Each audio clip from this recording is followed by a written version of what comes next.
சுவாம்பி நான் கடிச்சா நீ சுவாம்பியா மாறிடுவ. சுவாம்பியா மாறிடுவனா? ஆமாண்டா, இப்ப பாரு உன்னை கடிக்க.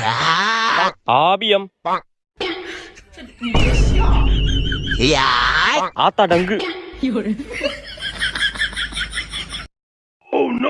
அப்பாடி, ஒரு வழியா சாமி கிட்ட இருந்து தப்பிச்சிட்டோம். டேய், நீ தப்பிக்கல, மாட்டிக்கிட்ட. என்ன இங்க உட்காந்துருக்கு சாமி? தம்பி சத்த கடைக்கு போயிட்டு வாப்பா. நான் மாட்டலடா, நீ தான் மாட்டிக்கிட்ட. மா, கடைக்கெல்லாம் போக முடியாது. கடைக்கே போக முடியாதா ஒண்ணு? எம்மாடியோ ஓடுறா ராஜு. விளக்கமாறு எங்க போனுச்சுன்னு தெரியலையே. லே விளக்கமாற குடுறா. நான் தான் சுவாம்பி. அடிங்க சுவாம்பியோ நாப்பியோ விளக்கமாற குடுறா. ஆளி மூஞ்சி மாதிரி பண்ணிக்கு பான்ஸ் பவுடர் அடிச்ச மாதிரி. சுவாம்பி நான் கடிச்சா நீ சுவாம்பியா மாறிடுவ. சுவாம்பியா மாறிடுவனா? ஆமாண்டா, இப்ப பாரு உன்னை கடிக்க. ஆபியம்.